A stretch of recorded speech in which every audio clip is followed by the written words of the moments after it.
ভাই বলল, আমারও একটা শর্ত আছে, যদি তুমি সেটা পূরণ করো তাহলে ওর সাথে থাকাটাও বন্ধ করে দেব। আমি বললাম, হ্যাঁ বল, তোর কি দরকার? তখন ভাই বলল, সে যেমন আমার সাথে আড্ডা দেয়, এখন থেকে তুমিও আমার সাথে আড্ডা দেবে আর আমার চাহিদা পূরণ করবে। আমি বললাম, এটা সম্ভব না। তারপর যা হলো তা একবার শুনলে বারবার শুনতে ইচ্ছা হবে। বন্ধুরা, প্রতিদিনের মতো আজও আমি তোমাদের জন্য একটি নতুন গল্প নিয়ে চলে এলাম। আজকে আমি বলবো ভাইকে বাজে নেশা ছাড়াতে আমি বাধ্য হয়ে কি করেছিলাম, তাই গল্পটি পুরো দেখার অনুরোধ রইল। চলো শুরু করি। বন্ধুরা, আমার নাম রিয়া। আমাদের বাড়িতে আমি, আমার ভাই এবং আমার মা এবং বাবা থাকি। আমার বয়স প্রায় 21 বছর। আমি সবসময় ফিট থাকার জন্য প্রতিদিন জিম করি। আমার ভাইয়ের বয়স 18 বছর। আমরা দুজনে বন্ধুর মতো থাকি, যার কারণে একদিন আমি ভাইয়ের সাথে কিছু গোপন কথা বলছিলাম। আমি বললাম, ভাই তুমি কি কাউকে ভালোবাসো? তখন ভাই বলল, না আপু, এখনো ভালো লাগেনি। তাছাড়া তোমার মতো কাউকে পেলাম না। যেদিন তোমার মতো কাউকে পাবো তারপর চেষ্টা করব। এদিকে আমার মা সেখানে এসে ভাইকে কোনো কাজে নিয়ে গেলেন। ভাইয়ের মুখ থেকে তোমার মতন কথা শুনে আমি হতবাক হয়ে গেলাম। তার কথা ভাবতে ভাবতে কখন আমি ঘুমিয়ে পড়লাম বুঝতেও পারিনি। তারপর ঘুম থেকে উঠে দেখি ঘরে কেউ নেই, হয়তো মা আর ভাই এখনো আসেনি। তারপর বাথরুমে গিয়ে গোসল করতে লাগলাম।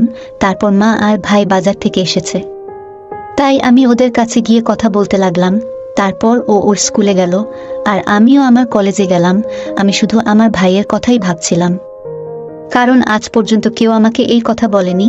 তখন আমার এক বন্ধু আমার কাছে এসে বলল, আরে রিয়া, তুমি কি ভাবছো? আমি বললাম, না নেহা, আমি কিছু ভাবছি না। তারপর আমি ওকে জিজ্ঞেস করলাম, নেহা প্লিজ আমাকে একটা সমাধান দাও। আমি ওকে সব বললাম। এখন আমাদের কলেজ শেষ হতে চলেছে। আর নেহা আমার দিকে রাগ করে বলল, আয় তো আমাদের কাছে একটা সাধারণ ব্যাপার। তারপর আমরা দুজনে নিজের নিজের বাড়ির দিকে যেতে লাগলাম, কারণ আমাদের ক্লাস চলছিল না। আমার বন্ধু তার বাড়ির দিকে যেতে লাগলো, এখানে আমিও যাচ্ছিলাম। তখন আমি আমার ভাই রোহিতকে দেখলাম। তাকে দেখে আমি চমকে উঠলাম। ভাই কারোর সাথে ঘোরাফেরা করছে। তাকে দেখে আমার খুব রাগ হচ্ছিল, কারণ বাবা অনেক কষ্ট করে টাকা কামাচ্ছেন, কিন্তু সব টাকা নষ্ট করে দিচ্ছে। আমি বাবাকে এই সব জিনিস আমি বলতে চাইলাম, কিন্তু বললাম না, কারণ হয়তো বাবা কষ্ট পাবে। কিছুক্ষণ পর ভাই বাসায় আসলো। আমি তার রুমে গিয়ে বললাম, তুই বাজারে ঘুরছিলিস কেন? এইভাবে কারোর সাথে আর কোনোদিন বাজারে ঘুরবে না। সে বলল, না আপু, আমি তার সাথে আড্ডা দিতে চাই, এটাই তো আমার মজা করার বয়স। আমি যদি এখন ঘোরাঘুরি করতে না যাই তাহলে কখন ঘোরাঘুরি করব? সেও আমার উপর রাগ করে আমাকে বলল আমি তার সাথে ঘোরাঘুরি করব। আমি তাকে অনেকবার বুঝিয়েছি যে তোমার এটা করা উচিত নয়, কিন্তু সে রাজি হচ্ছিল না। আমার অনেক চেষ্টার পর সে বলল, ঠিক আছে, আমি তার সাথে আড্ডা দিতে যাব না। তবে আমারও একটা শর্ত আছে, যদি তুমি সেটা পূরণ করো তাহলে ওর সাথে থাকাটাও বন্ধ করে দেব। আমি বললাম, হ্যাঁ বল, তোর কি দরকার? তখন ভাই বলল, সে যেমন আমার সাথে আড্ডা দেয়, এখন থেকে তুমিও আমার সাথে আড্ডা দেবে আর আমার চাহিদা পূরণ করবে। আমি বললাম, এটা সম্ভব না। আমি কেন তোমার সাথে আড্ডা দিতে শুরু করব? তখন ভাই বলল, তাহলে ঠিক আছে, আমি যা করছি বেশ করছি, তুমি আমাকে বুঝাতে এসো না। তারপর আমি বললাম, চল ঠিক আছে, আমি সন্ধ্যায় ভেবে তোকে বলবো। এই বলে আমি আমার রুমে গিয়ে বসে ভাবতে লাগলাম। আমার ভাই যা বলেছিল তা আমি এখন পর্যন্ত তা করিনি। আমার ভাইও এমন কিছু করার কথা ভাবতে পারে আমি ভাবিনি। আমি ভেবেছিলাম যে আমার ভাই খুব ভালো মনের ছেলে এবং ভবিষ্যতে সে তার পরিবারের জন্য সহায়ক হবে এবং তাদের জন্য একটি ভালো অর্থ উপার্জন করবে। কিন্তু সে ইতিমধ্যেই খারাপ নেশায় পড়ে গিয়েছিল। এসব ভাবতে ভাবতে আমার হৃদস্পন্দন এতটাই বেড়ে গিয়েছিল যে আমার সামনে কেউ থাকলে সে সহজেই শুনতে পেত। তখন আমারও মনে পড়ে গেল কিছুদিন আগের ঘটনা। সে আমার সাথে কি করতে চায় তা বুঝলাম। আমার সামনে একটা বড় সমস্যা ছিল যে আমি এখন কি করব। আমি যদি হ্যাঁ না বলি তাহলে ওদের ব্যাপারটা নষ্ট হয়ে যাবে আর ওর পড়াশোনাটাও নষ্ট হয়ে যাবে, আর যদি হ্যাঁ বলি তাহলে তার সাথে আমাকে স্ত্রীর মতো জীবনযাপন করতে হবে। আমি সেটা করতে পারি না, কারণ সে আমার ভাই।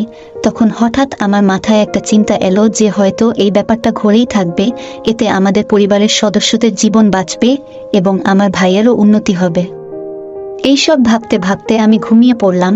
তারপর যখন আমি সকালে ঘুম থেকে উঠি তখন প্রথমে আমি ভাইকে অনেক বোঝানোর চেষ্টা করেছিলাম।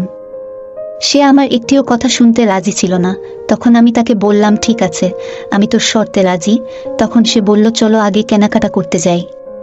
তখন আমি তাকে বলেছিলাম, তুমি বাইরের কারোর সাথে ঘুরতে পারবে না এবং তুমি আজ কারোর সাথে কিছু করতে পারবে না। ভাই বলল, ঠিক আছে।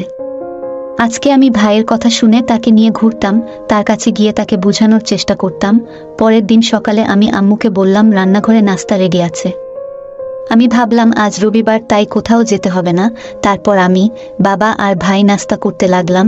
তারপর আমি আর ভাই মার্কেটে গিয়ে আমার জন্য জামা কাপড় কিনে আনলাম আর আমার মায়ের জন্য একটা শাড়ি কিনলাম। তারপর শপিং করে একটা রেস্তোরাঁয় গিয়ে রাতের খাবার খেয়ে বাসায় আসলাম। তারপর ভাই আমাকে বলতে লাগলো, এখন তোমার কাজটা পূরণ করো। তারপর আমি তার রুমে গেলাম। সে আমাকে পেয়ে খুব মজা করতে শুরু করলো।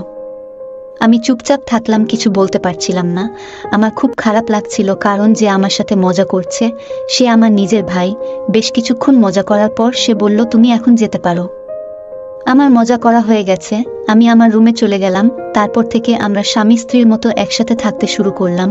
আমিও বাধ্য হয়ে তাকে একজন স্বামীর মতো যত্ন নিতাম এবং সে আমাকে স্ত্রীর মতো যত্ন নিত। তারপর আমাদের জীবনে যা হওয়ার ছিল তাই হয়েছে। আমার ভাইও খুব খুশি এবং আমিও একসঙ্গে অনেক সুখ পেয়েছি। এখন আমার ভাই অনেক উন্নতি করেছে। সে কারো সাথে আড্ডাও দেয় না, সে শুধু লেখাপড়া করে এবং বাড়িতে আসার পর সে আমার সাথে স্বামী স্ত্রীর মতো থাকে। এভাবে আমরা সুখে থাকতে লাগলাম। আমিও আমার ভাইকে এভাবে ব্যাখ্যা করতে বাধ্য হয়েছিলাম, কিন্তু এতে আমার কোনো ক্ষতি হয়নি। এখন আমাদের বাড়ির সবাই খুব খুশি এবং আমার ভাইও জীবনে ভালো কিছু করার পথে আছে। যদি সেদিন আমার ভাইকে না বলতাম তাহলে আজ সে খারাপ সঙ্গের শিকার হতো এবং নিজের ও পরিবারের সদস্যদের জীবন নষ্ট করত। এভাবে আমি আর আমার ভাইয়ের সাথে ঠিক স্বামী স্ত্রীর মতো জীবনযাপন করে আমাদের ঘর বাঁচালাম। যাই হোক বন্ধুরা, আমাদের আজকের ভিডিওটি এই পর্যন্ত। যদি আমাদের ভিডিওগুলি ভালো লাগে তাহলে লাইক, কমেন্ট এবং শেয়ার করুন। আর সবার আগে ভিডিও পেতে আমাদের মিস পায়েল ব্লগ চ্যানেলটাকে সাবস্ক্রাইব করুন এবং পাশে আসা বেল আইকনটি অল করে দিন।